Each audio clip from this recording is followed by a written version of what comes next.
Well, as the country continues to burn and 1.5 million people file for additional unemployment, we have some good news to report to all of you, which is that the wealth of American billionaires has skyrocketed by 20%, or 584 billion since the beginning of the coronavirus pandemic.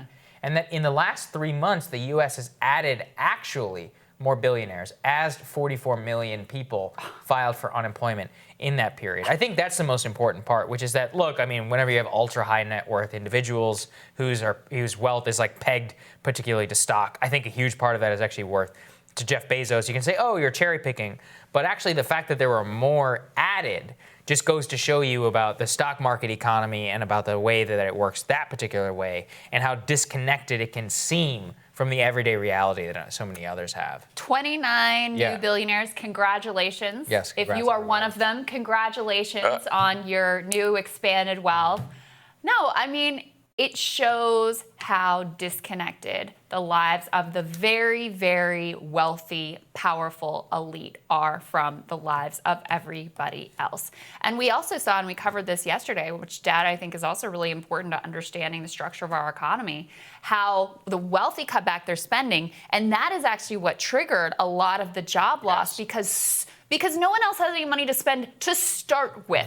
So they can't cut back because they're already up against the wall and spending everything they have on just the essentials of like rent and food and survival. So you can't really cut back on that. When the wealthy cut back, because our whole economy is structured around the plutocrats, this whole plutonomy is structured around them, that is actually what triggered a lot of the job loss and the service sector recession that we have in fact seen.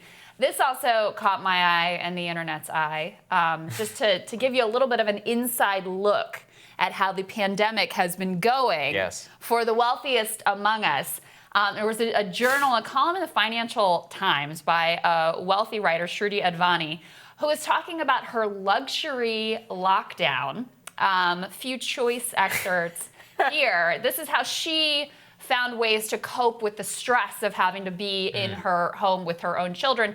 One way was, Saagar, by trebling their usual order from Freddie Flowers' delivery service. It's the obvious place to start. She takes comfort in knowing that over the past few months, staff, house guests, and my children's online teachers may have seen or heard some bizarre things, but it's always been against the backdrop of a tidy room with fresh flowers. You know, I can tell these times have really been tough for her and others like her. She also talks about how her Chelsea gym was delivering protein shakes to her door and said of homeschooling, after much shouting, we have found relief in online tutoring at $120 an hour, depending on whether it is for chess or maths. A tutor costs half as much as a psychiatrist we may have needed otherwise. Very relatable, I would say, content here that's being put out. It's like whenever that guy was like, he's like, what is it? Pandemic in style or something. David Geffen, that billionaire, from his yacht in the middle of like Croatia or something. Oh, that's right. From the drone. It was like the drone shot overhead.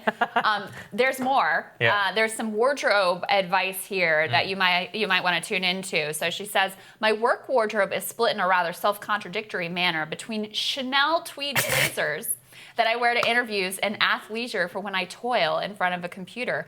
Neither fit the brief for working from home while under constant electronic surveillance. Casual but groomed, advised a personal shopper who encouraged me to look at boiler suits in linen or denim. I don't even know what that is. Not one to veer too far from the familiar. I turned instead to Olivia Von Hall for silk pajamas in colors guaranteed to make the dullest Zoom meeting come alive. So there you go, guys. Some great wardrobe tips for you there. Again, very accessible and relatable content here that I know you guys all can see yourselves in. Just truly incredible.